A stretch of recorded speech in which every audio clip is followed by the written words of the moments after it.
Welcome to Resilience Gone Wild. We just had the most awesome conversation with Andy Dehart from Loggerhead Marinelife Center around sea turtles and not making mistakes because we learn from them. And we had this special bond between Andy and Kai that he's going to share, right? Yeah, well, I mean, first, congrats, Jessica. You got here. It's our inaugural interview episode. You and I have been working our butts off for, I think, like 6 months, getting all this information together. And such fun, by the way. Yeah, and all that hard work up front allows us just to have fun at these interviews, right? And that's exactly what it was. So again, I had my wrap it up ready to go, but I couldn't drop it till like 45 minutes in.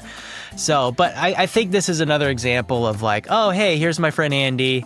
You keep it so casual, and then you start reading his resume. I'm not going to spoil it, but Andy is about as deep and as passionate and is about as relevant in this world, I think, as someone can get, including mentions in USA Today, the Discovery Channel, the aquariums he's worked on, which, through the interview discovered that he worked at the Omaha Henry Doorly Zoo, the opening of that, where I'm from Nebraska, and I fell in love with aquatic life walking through that aquarium. And to know that I probably saw Andy scuba diving with a tiger shark. Oh my God, that's right. As a 8 or 9-year-old walking through there, just going, really, oh my God, there's a guy in the tank with that big shark. Well, and as we'll see, he has this beautiful story about this tiger shark that he got there. And it's like, it's very cool. And again, congratulations. And yeah, what other emotions are you feeling right now before we get to the interview?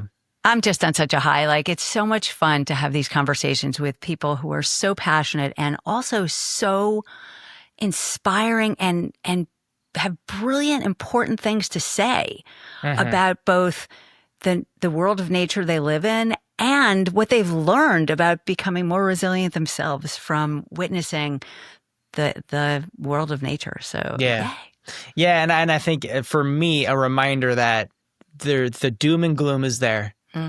But there is a message of hope, and Andy really did bring that. And our effort to be involved can have an impact. And you'll hear a story about how they're literally applying antibiotic paste to coral reef, I believe, to help stop what's happening as they discover what is happening. And it's like the effort that it just takes for people and volunteers is just so huge. So you can just feel the love. You can feel the passion. You can feel the love. It's a beautiful thing. You can feel the love. It's a very beautiful thing. And yeah, from Alaska to Florida, you're going to hear it all. But so we won't spoil any more. And should we get to the interview? Awesome. Looking forward to it. All right. Enjoy, everybody.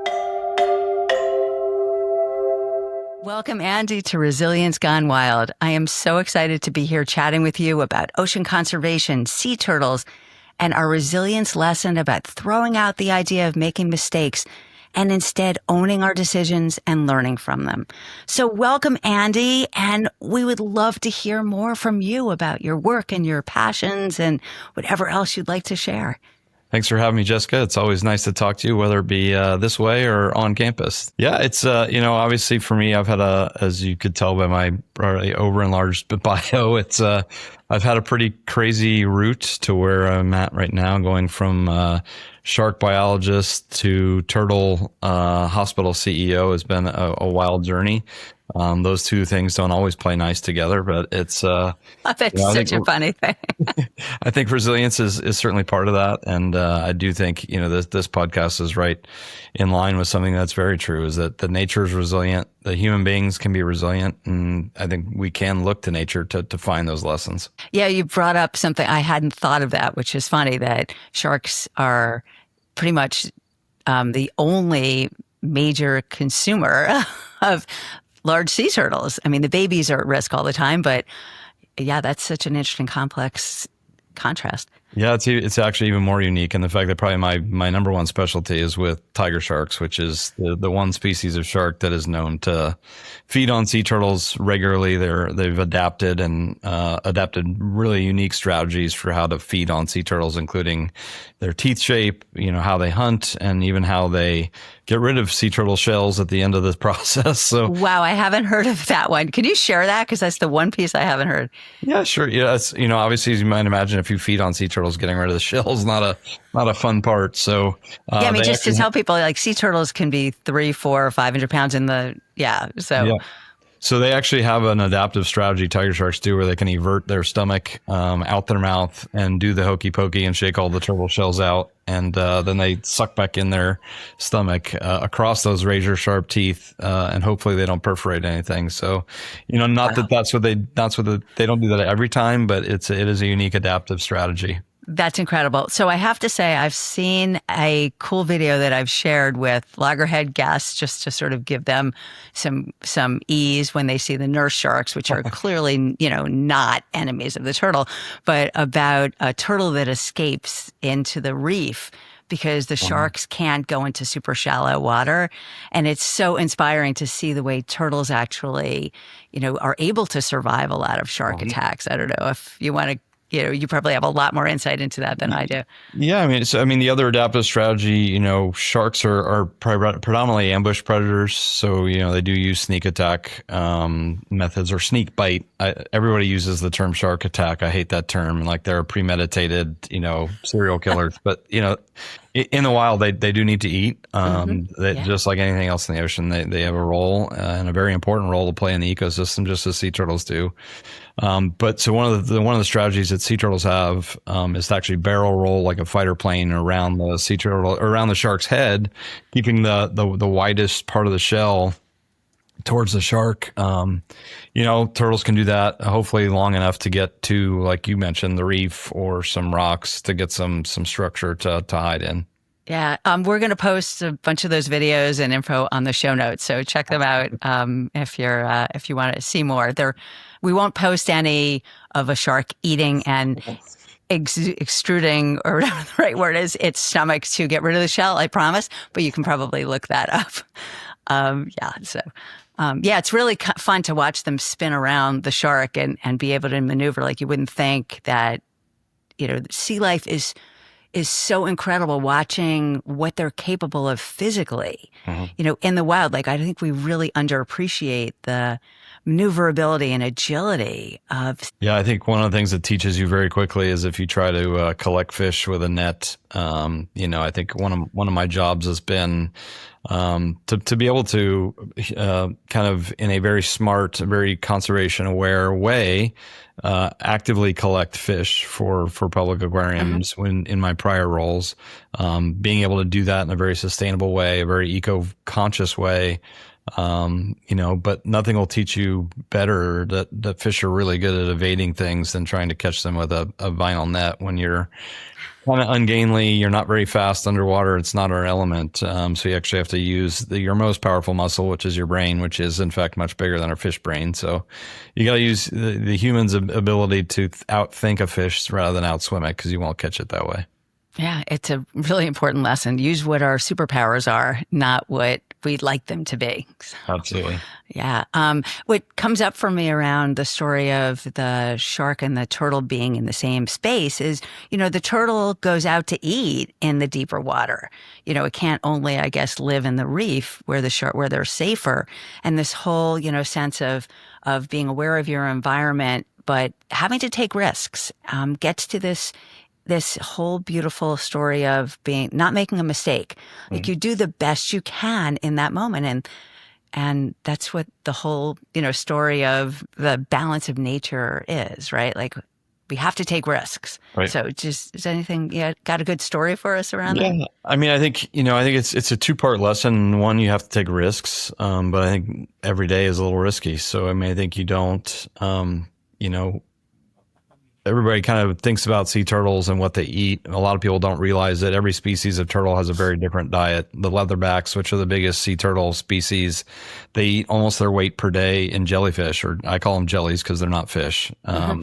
So, this is the largest species of turtle that's been adapted to eat this thing that's like a sack of jam. And they eat a lot of those. They eat them in the very deep ocean pelagic waters.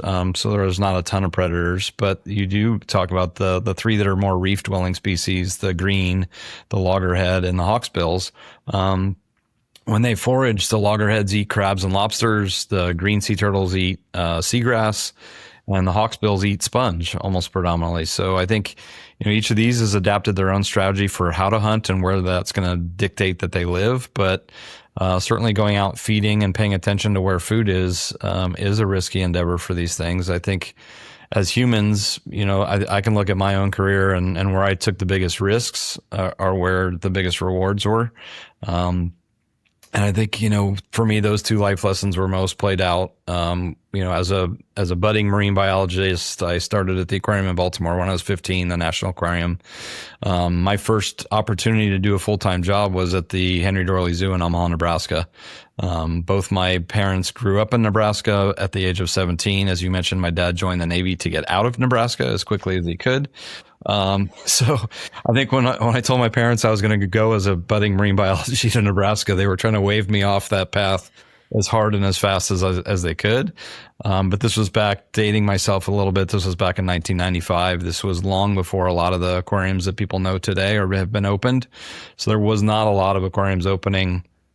And for me, it was a chance to go to help build an aquarium, which was a rare occasion. And then also I was able to take care of the big shark exhibit there and be the primary aquarist there. So wow. I think that was a risk. I was there for about 4 years, came back to the aquarium in Baltimore. And then I think the other risk that I took was when I was at the aquarium in Baltimore, the National Aquarium, there was another aquarium that was not affiliated, the National Aquarium in Washington, D.C., in the basement of the Commerce Building, and arguably the worst aquarium in probably the country, if not the world. Well, I mean, the basement of the Commerce Museum sort of says that, right? Yeah, we changed that to the lower level of the Commerce Building once we renovated it. But, I think when we took it over, it was the basement of the Commerce Building. It was dark. It was dingy. We renovated 60 out of 65 exhibits with a NOAA grant and really kind of turned that space around. We were able to focus that aquarium on America's aquatic treasures.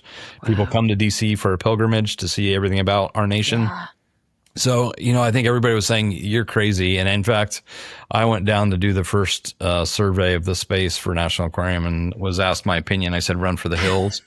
Run back to Nebraska. Yeah, they said, don't run. They said, we're not going to run for the hills. We're going to take it over. And I said, well, I'll go down and help be part of the renovation. We had some amazing team members that we inherited when we took over that facility. And I was down there for 7 years. Ultimately, that facility closed. Just, the whole Commerce Building was being renovated.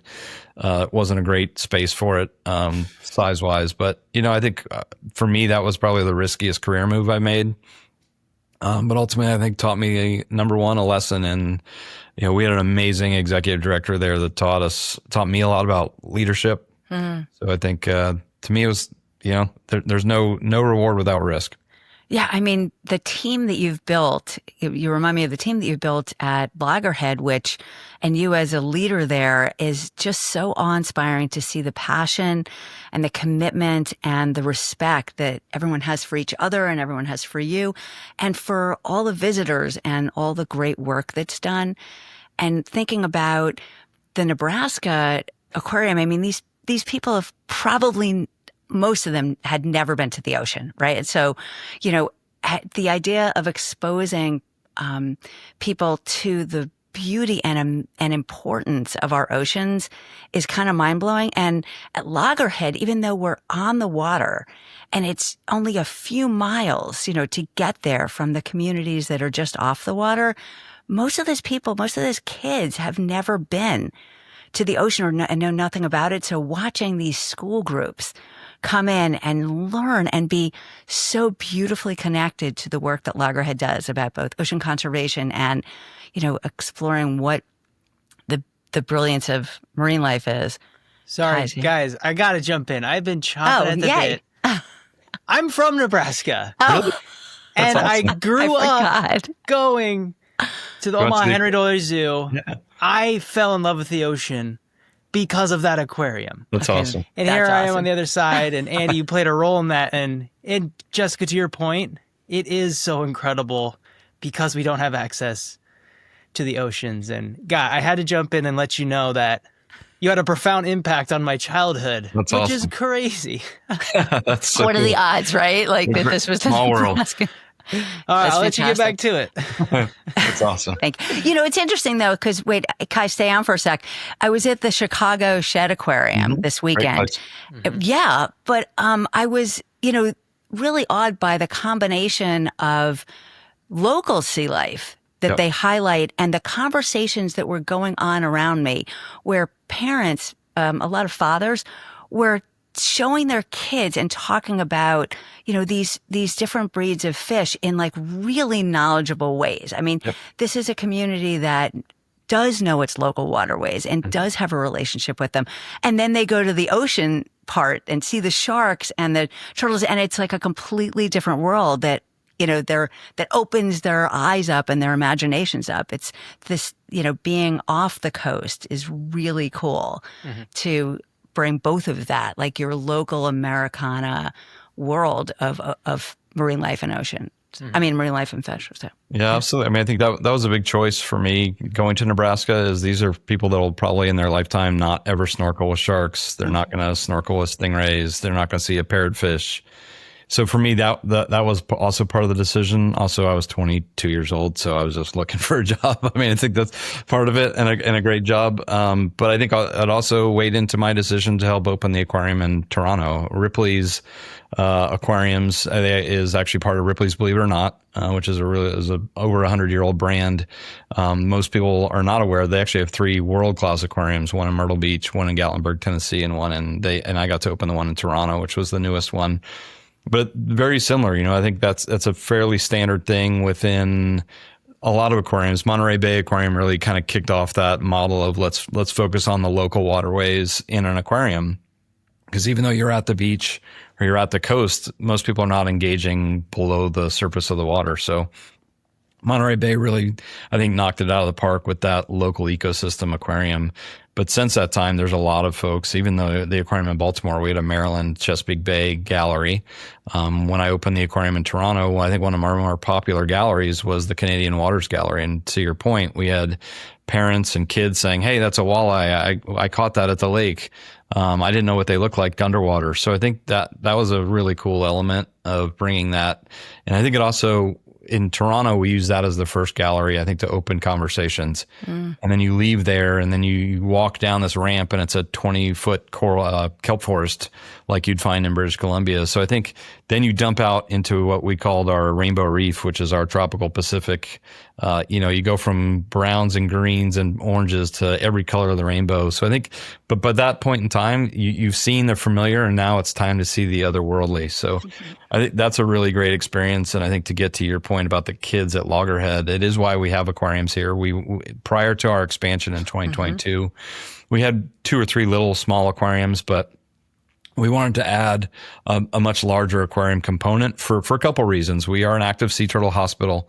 We only keep turtles long enough to get them rehabilitated and back into the ocean. That's our mission. That's our goal. Our head veterinarian is an absolute dynamic, amazingly talented veterinarian, and she has a very treat 'em and street 'em mentality, as I call it. Get them treated, get them back in the surf and out. So on any given day here at Loggerhead Marinelife Center, we might have 5 turtles. We might have 22 turtles. But that's why we wanted, one of the reasons we wanted aquariums as well. We have a large jelly aquarium. We've got a coral reef aquarium, mangrove and Gulf Stream. And the reason that is to show the habitat that these turtles live in, because just focusing our conservation efforts on turtles is not going to help unless we help the ecosystem. And as I mentioned, they all have very different foods. So seagrass beds are incredibly important to green sea turtles because of the phosphates and the fertilizer in the water. We're seeing seagrass die off at an alarming rate. It's affecting sea turtles and manatees. The coral reefs are struggling due to temperature in the oceans and the disease called stony coral tissue loss disease. And then we also know that, so that's affecting sponge and coral reefs and then all the animals that live on those, the crabs, the lobsters that the loggerheads live in. So I think it was important for us to show the habitat side of things, not just the sea turtle thing.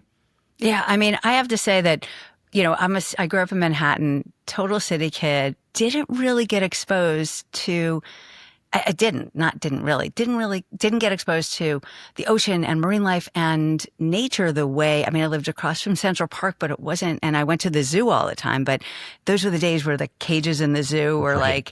It was great to be a kid because the elephant was like this far from me, right? But not so good for the elephants.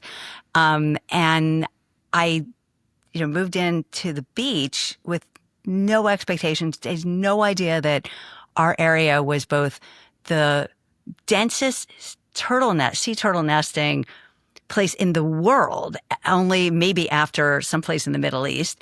And that we were right next to the Gulf Stream, and that the snorkeling and scuba diving, walking distance from where I lived, was like one of the best also. So I went over to a loggerhead to volunteer because I fell in love with the turtles. And the spot that was open, because it was just opening, were the aquariums. So I knew nothing. I walked in and I got trained by, on site by these amazing volunteers who are passionate, past, marine biologists, and learned these incredible stories of nature and nature's conservation and the balance of nature. And I learned about the parrotfish, which is literally how this all started, where it's like these turtles have a role. They eat the sponges because they need to have a balance, or else they'll overgrow. So we need to protect turtles. We need to protect the ocean so that we can protect turtles, so that they can eat the sponges, so that they can eat the jellies so they don't overtake and all that. And the parrotfish, who eats, and there's an episode that's coming up about it, that the parrotfish that eats its favorite food of algae and cleans the coral out and then makes sand. Crazy stories of the importance that we just totally underestimate and don't think about. So, it changed my life to, hear these stories.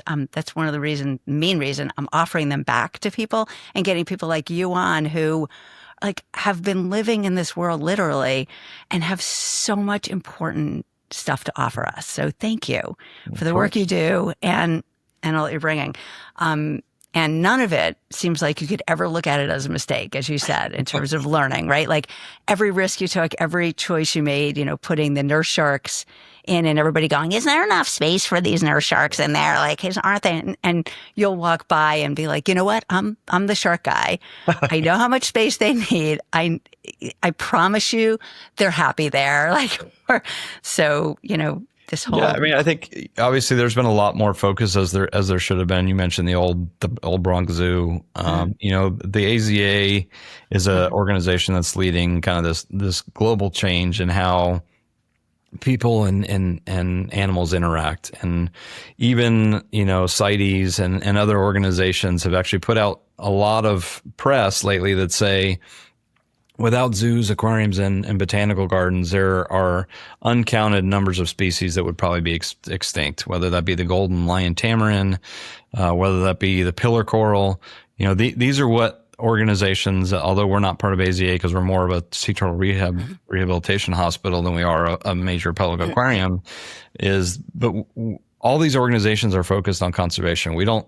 The staff that work there are not driving BMWs. These are animal care staff that are dedicated because they're passionate about not just working with animals, but working with animals in a way that protects them for the long haul. And I think for me, it's really looking at, especially what we see with what's happening now in the polar regions of our country and in our world, of, if people had never seen a polar bear before or a walrus before, would people really care if they disappeared? So I think that plays a big role in the mission of zoos and aquariums and botanical gardens and nature centers and science centers, is having that explanation, having that experience. Because, for me, I was very lucky. I saw my first shark at age 4 or 5 snorkeling with my dad. I learned how to snorkel, and then I was in Big Pine Key and snorkeling on Lou Key with my dad. Saw a 6-foot Caribbean reef shark. That's a bathing suit soiling experience when you're 5 years old. I'm not sure if literally or figuratively, but I think it's quite an experience at 5 to see a shark that's bigger than you are. Especially in the late 70s when Jaws is at its peak. Right. So, yeah. And they're bringing it back, which is not a good thing, I don't think. So I think, that to me was foundational. And I think aquariums can play that same role. So I see the role of the Loggerhead Marinelife Center is that first glimpse of inspiration. As you mentioned, there are a lot of kids around here that come to our school groups. One of the main draws for me to come to Loggerhead was that free access. So we are a no admission facility. We take donations at the door. We have what's called the Gordon Gray Circle 100. It's our highest level of donors that do $5,000 a year annually towards our annual fund. We are in a very philanthropic place in North Palm Beach County. We have some absolutely truly amazing, very generous donors that donate on our behalf, but we also get a lot in door donations. Mm-hmm. And the other recipe to our success is we have a boutique gift store. Yeah. So it's such a good shop, I have to say. And you know, we have an amazing buyer who's been here 27 years. She's been a critical part of the success of Loggerhead.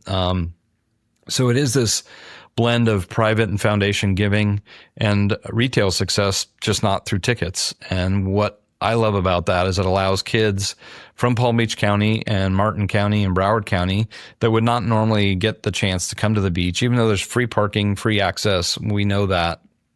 When I was down in Miami at Frost Science, we had kids that lived 5 miles away from Frost Science that had never been to the beach because parking at the beach was $40, and that's well out of reach for certain families. So I think the goal of most zoos, aquariums, Palm Beach County is blessed with a number of amazing animal operations, from Bush Wildlife to Palm Beach Zoo.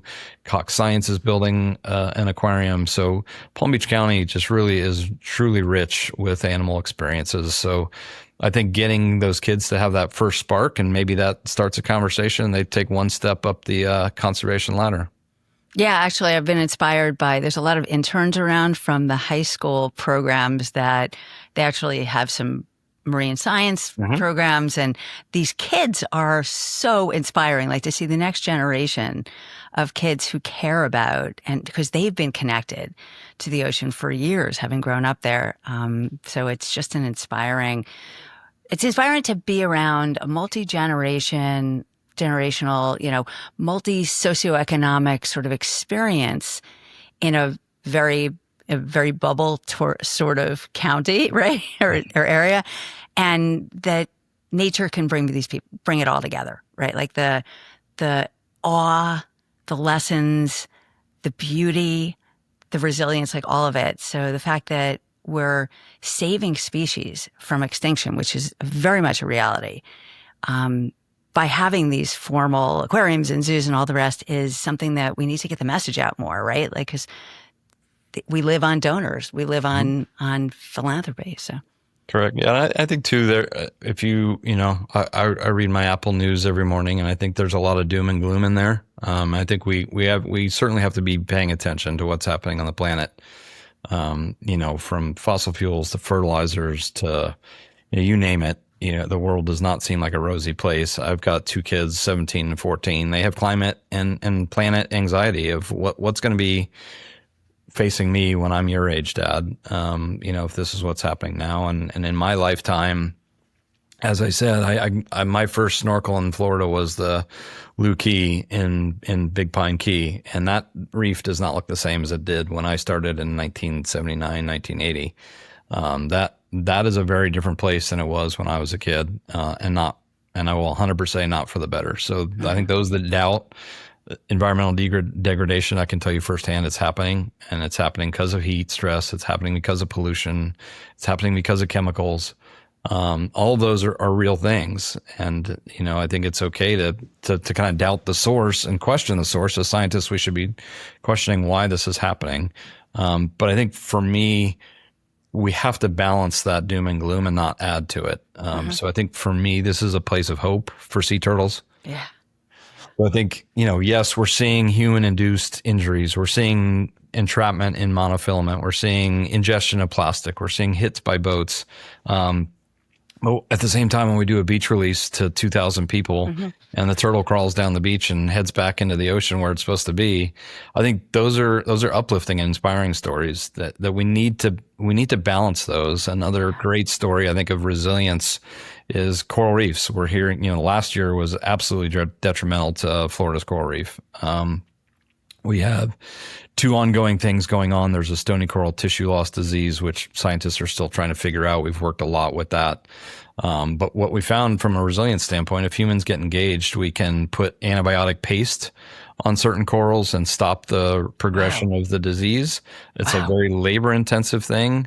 We've also last summer had the most extreme heat that we've ever had. We had aquariums and government agencies working around the country, not just around Florida, pulling sensitive corals out, like the pillar coral, which is a iconic species that's almost near extinction in Florida, pulling those out of the ocean, holding them until water temperatures went down and the disease pathway makes its course, to hopefully go back and restore those. And people like Florida Aquarium, Frost Science, and others, SeaWorld, are working very closely on that issue. So, I think those are the things that give me hope. And I think that's why I think one of our roles at Loggerhead is to tell the hope stories, not just, hey, you got to, people only want to hear so often how much they need to change their behaviors. Yeah. If you can tell them why, and you can show them a positive case on, hey, this is where your plastic ended up, or this is, why you need to take your fishing line away from the pier and put it in one of the disposable containers, or even better, the recycling containers.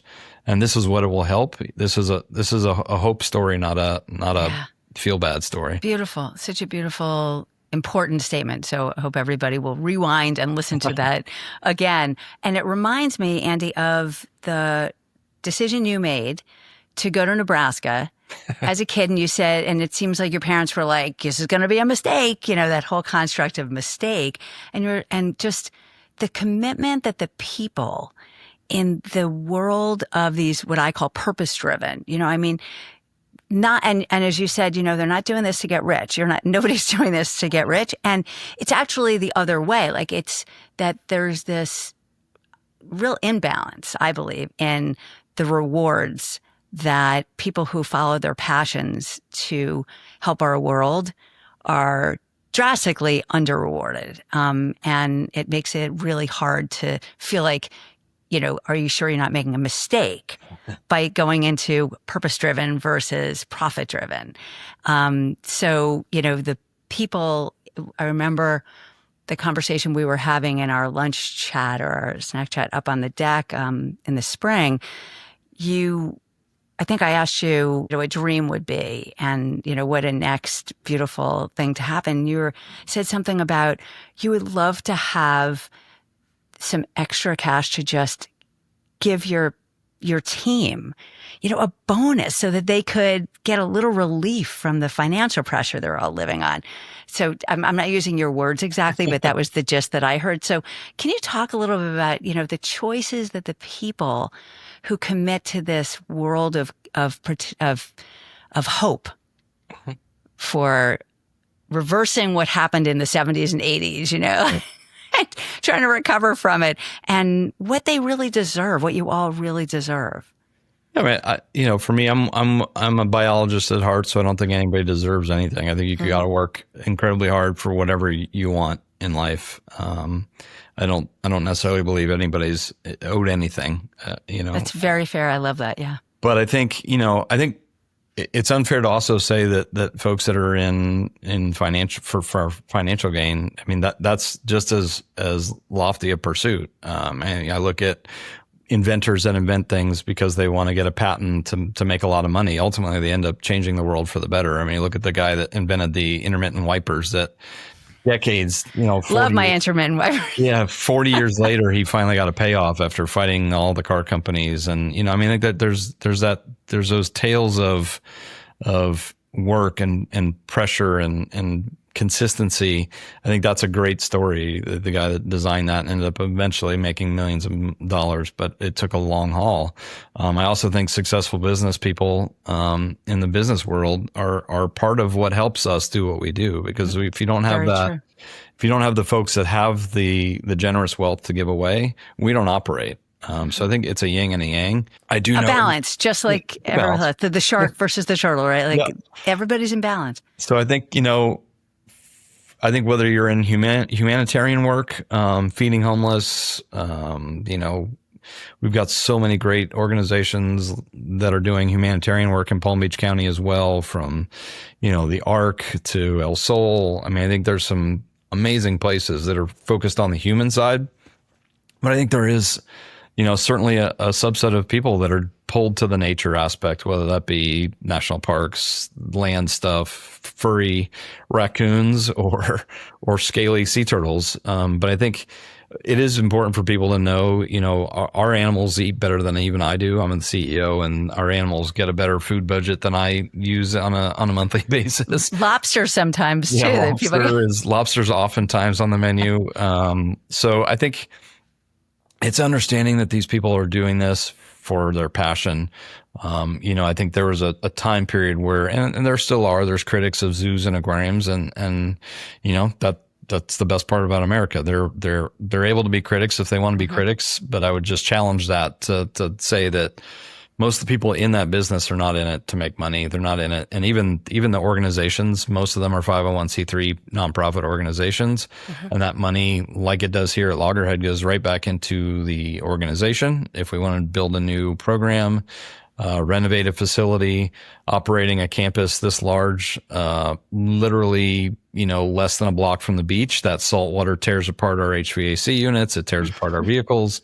So the annual upkeep for our facility is quite large. Anybody knows the Florida insurance market knows that our building insurance is quite expensive for Loggerhead. So I think it's having people fully understand what a 501c3 is and where that money can go. But yeah, I mean, ultimately, those folks that choose to work for us do choose, to take a passion job, not a profit job.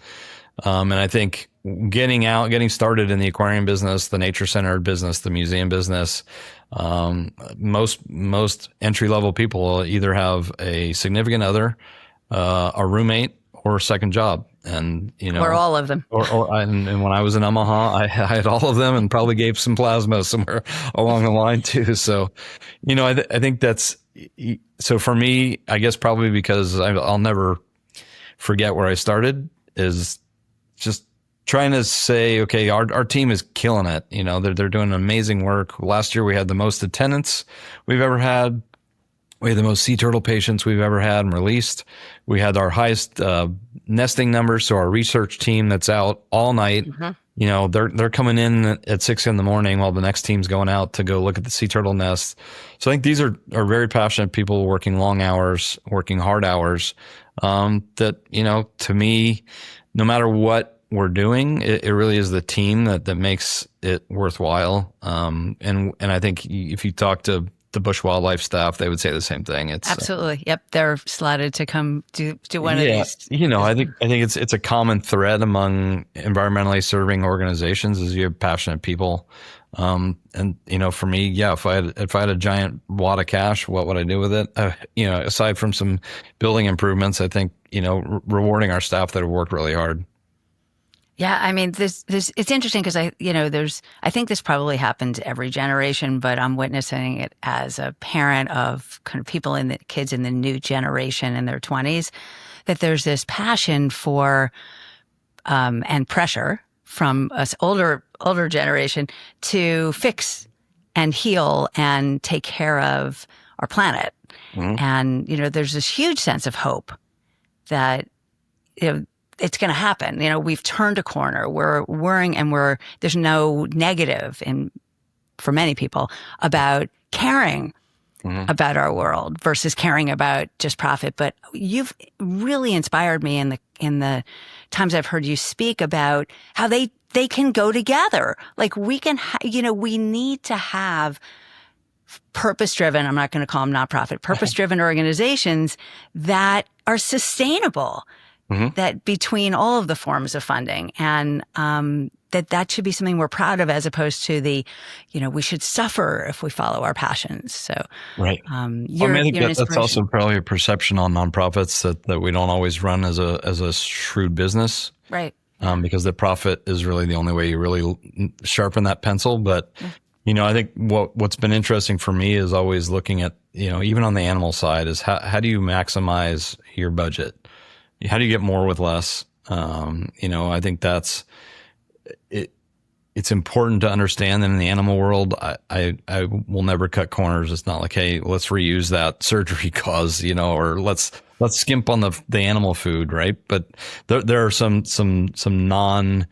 starter issues that we're not going to look there for budget relieving things, but there are ways to do things better. One of those is training your staff. We have an amazing life support team here. When something breaks, our team is trained to fix it. It's amazing to watch, like in a second, and they know what they're doing and they swoop in and fix crazy absolutely stuff. But every time we do that, we're saving $10,000-$40,000 from bringing an outside contractor in to do it for us. So I think it's capacity building. And I think at the end of the day, trying to run your nonprofit with as tight of margins as you can, a for-profit entity, is not a bad thing. It just allows you to do more. And then if you're successful, then you can put that money back into a project or a renovation or your staff. And your lesson that you just offered us is incredibly valid and important for us as individuals, right? Like, figure out the stuff that's most important. Don't skimp on it. Invest in yourself. And then figure out how to, raise your whole capacity to live life stronger and more resiliently. So, thank you for that explanation of how we should all be living, not just how an organization that does good work should be living. Yeah, it's funny because I'm a diehard outdoor enthusiast. I've camped for 5 weeks in Alaska on a shark assignment, and I was just camping up. I went up to see my old neighborhood in Toronto, and we went up to Algonquin Park, which is one of my favorite places in the world. It's north of Toronto, and all the buddies I was with had not to knock it, but cheaper Walmart tents, and it rained for 2 days. They always joke at me because I've got the nicest camping gear. I'm like, well, when you're doing 5 weeks in Alaska, I'll skimp on food, but I'm not going to skimp on a tent. So I think it is. It's spend the resources, whether those resources are time, energy, or money, in the things that matter, that are going to keep the rain off your back, and then look at where you can cut costs to go a little bit further. And I think that's what nonprofits need to do. Yeah. And to our resilience lesson connected to the sea turtles and false crawls, of not making mistakes and doing the best we can with the information we have and the resources we have, and the energy that we have. Like, those people who camped with you didn't know any better, right? So they didn't make a mistake buying those tents. They did the best they could because that was the information they had. And now that they've experienced you and your tent and you're not getting wet for 2 days, they will make a different decision. But it wasn't a mistake to make the other one. So I think, they're used to summer camping in Canada, which never rains. So they made the best decision at the time. But it is funny because I think mistakes are learning lessons in themselves. When I look back at my career, although I think I've had the most career gain by taking risks, where I've probably learned the most is when I made mistakes. Yeah. Whether that be in how I managed, how I led, function I did, a valve I forgot to turn off and flooded the floor. I think for me, that's important here at Loggerhead, is as long as it doesn't involve a ton of wasted revenue, and as long as it doesn't affect animal or human safety, I think mistakes have to be part of your learning experience at work. And they certainly, while I think a sea turtle false crawl is not a mistake, they are certainly seeing cues, whether that be people or light or the wrong grain sand of we'll never fully know what causes that. But, there could be conditions like, oh, wow, this beach is too hot, or this beach has the wrong sand, or that light over there is bothering me, or that there's a dog that I can hear. Yeah. I think there's a lot of things, and while not a mistake, it's a learning lesson. 100%. Yeah. Important for us to remember that even if we, call it a learning lesson, that we actually do learn from it and not beat ourselves up, that it was a mistake also. Like, just be able to just shut down the negative thinking and see it as opportunity. And what can I do? I can put a sign up that says, don't leave this on. Like, this can leak overnight, or whatever it is. Like, we keep learning how to make our lives a little bit better if we stop and process that and don't beat ourselves up. So that's, a big part of the lesson. Yeah, I'd be lying if I said I didn't make the same mistake twice. Okay, yeah. But you probably didn't make it 3 times, right? Yeah, hopefully you don't do that too often. Right. 3 strikes and you're out.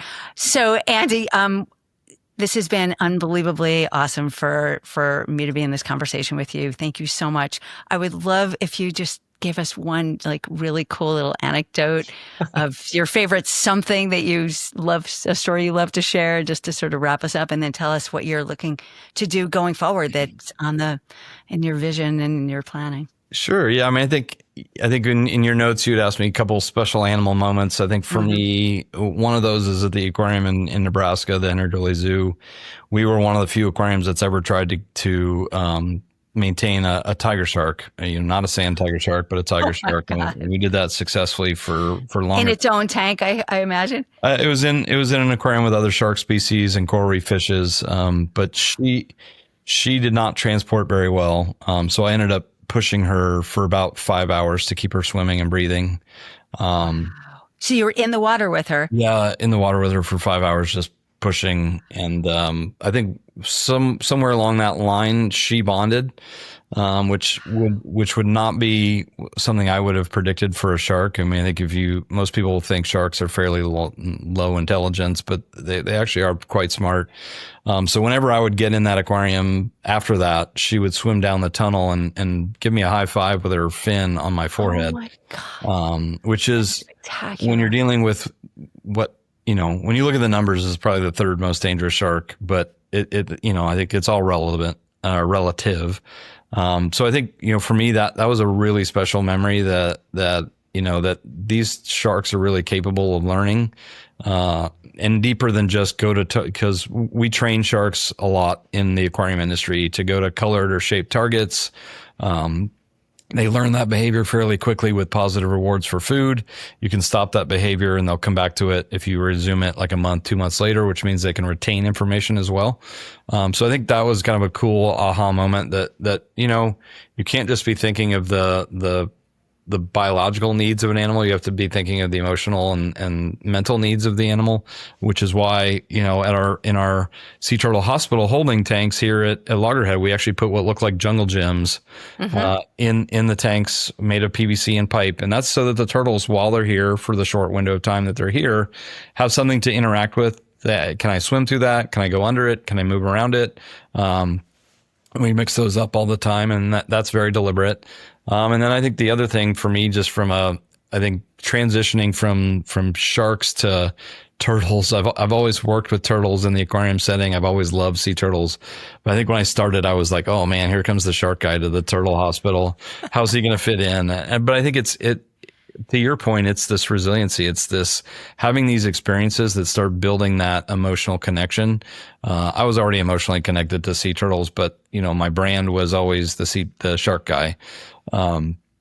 So as soon as I got here, I started doing the hatchling releases. I went out with the research team the first summer that I was here. So I got to watch a loggerhead lay her eggs, just amazing stuff. And then actually finally this summer, I was able to get out when they did the leatherback research. And that's crazy cool. I was out with a 950-pound leatherback named Emerald, and she was nesting. They did all the biometrics that they do. They took blood, and the research team said, hey, we can take you back to your car, or there's another leatherback up at the inlet if you want to see another one. I said, is there a third option? They're like, what do you mean? I said, can I just stay here with Emerald? They're like, yeah, but you're going to have to walk home. I said, that's fine. So I spent literally an hour with Emerald watching her finish burying her nest, listening to her breathe, and then just sat peacefully by her while she crawled all the way back to the ocean. So I think for me, as someone who's worked, in Alaska, I've been around grizzly bears, I've been around marine mammals. I've had some amazing animal experiences in my lifetime. I've been very jaded that way. Swam with 14-foot tiger sharks, 16-foot great hammerheads. So I think this experience was epic on that level. And for me was that last bit of secret sauce that just added that extra story element to, it's funny because I think when I started here, part of my job is to meet with donors, and it's connecting those kind of stories to the donor community. And I think that was that last story I really needed in my toolkit for how to really get people to care about what we're doing. And I think that was awesome because I had the best time out with our research team, having that experience. And I actually had a better time with the research team left. And I was just me and Emerald, sharing a beach, having a date night. So it was pretty cool. So beautiful. It was like when we watched the turtles in front of our building, nest and hatch. Yeah. And just the from beginning to end, the whole thing, and witnessing and being really in the entire cycle of this part of their life Yeah. is just priceless. Like to see them come out, do the whole nesting, go back in, and then the babies and the promo, you can hear me, I'm like, oh my God, they know which way to go. Right. Like how friggin' cool is that? I just want to ask you one more thing about senses. And because you mentioned it and I think about it, I did not know, and I think most people do not know about the sense of sound. Mm-hmm. And that is offered by marine life. And the first time I watched a loggerhead nesting, the sound part of it, the grunting and the exhaustion and the effort, and then grunts. We have grunts in the aquariums that actually communicate. That there's this incredible communication by sound, which shouldn't be a surprise because sharks, to your space, are very conscious of sound, I think. Yep. But can you just talk for a moment about that? And then I'm going to just give us where you're going next, like what's happening that you want to share with us, because it's just so exciting. And then we'll be done. Sure. Yeah. I mean, sound people don't think about it. I mean, I think it's funny because Jacques Cousteau's first book was called Silent World. I think that's actually the book that got my dad hooked on, wanting to become a scuba diver. And he actually ordered the first aqualung by mail to Omaha, Nebraska. And he taught himself how to dive in the lakes in Nebraska. Luckily, they weren't deep enough to get bent or hurt. But it's fun. It's just kind of funny that's because that's the last thing I think of is Silent World. There's a whole, it's a very different soundscape. It's not birds chirping. But there, certainly if you're in Hawaii, you're hearing whales frequently. Mm-hmm. As you mentioned, there are fish called grunts, and they get that name because when fishermen first start catching them and you go to take them off the hook, they're literally grunting at you like, okay, it's a threat response. Goliath groupers can, what I call boom for lack of a better term, but they just make a booming noise if they feel threatened. Wow. That night that I had with Emerald, I mean, having been with a leatherback, I'm pretty sure that's as close as I'm ever going to get to dinosaur noises. It's these loud roar, kind of deep inhalations. And then you can tell when she's at her end because she's just like, she blows out this huge breath of air. You can tell she's exhausted. You've got the flipper noise as she's slapping it on the sand. And then, one of my favorite things is when you're night diving, you hear all the clicking shrimp and those type of noises at night. So it really is a vibrant soundscape. It's just very different. That's beautiful. And we'll find some good videos to post on the show notes because I can't wait to see them. That's really amazing. Beautiful. So tell us what's up next, where you're headed, what you love, and. Yeah, I mean, it's, I think for us, we've really spent the last 2 years just refining our business model here. As I mentioned, we had the highest number of visitation that we've ever had. We also run the Juno Beach Pier. Mm-hmm. That's a great website. We have an underwater 360 degree camera, so we actually have a whole group of amateur fish enthusiasts that are like highlighting what species are under there. Awesome. I get to go in kind of covertly. They don't know who I am as a fish biologist and kind of comment as to what fish. But even just this morning, we had a bonnethead shark under the pier. Awesome. We've seen Goliath grouper, things like that. So, so to me, it's taking our campus and our expanded campus, which includes the pier, really refining that business model, making it an incredible visitor experience. Couple that with the donor experience, because we have such an amazingly generous group of donors. We've become much more hands-on.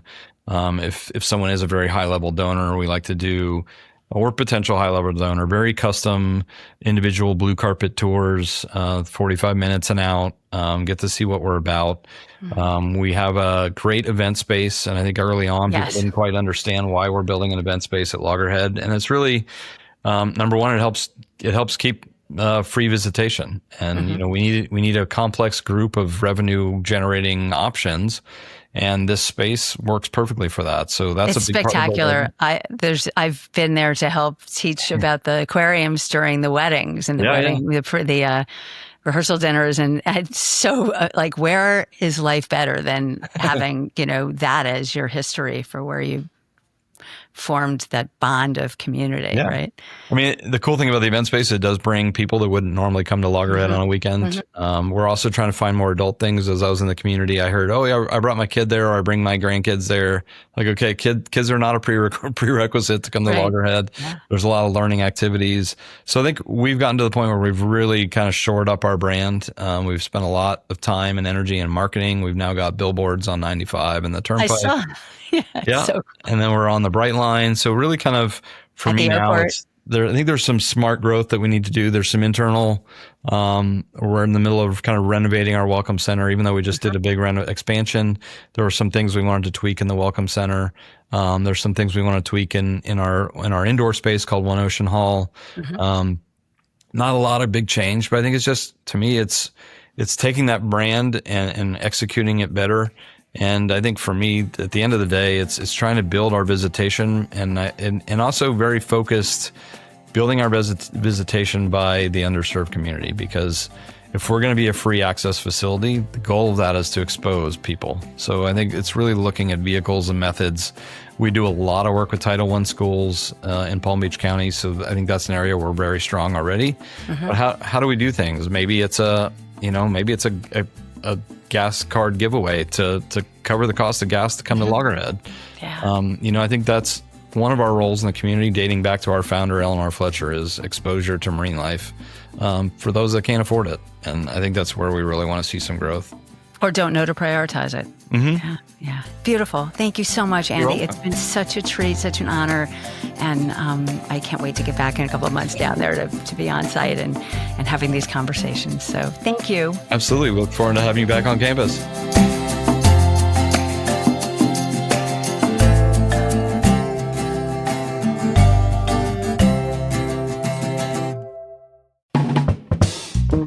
This has been a production of BLI Studios, produced by me, Kai. Follow along with our other BLI produced shows at balancinglifesissues.com/podcast-BLI. Got an idea for the show? Email me, Kai, at balancinglifesissues.com. And don't forget to stay in touch with your host, Jessica, at jessica@winwinwinmindset.com. Anything else to add, Miles? Yeah.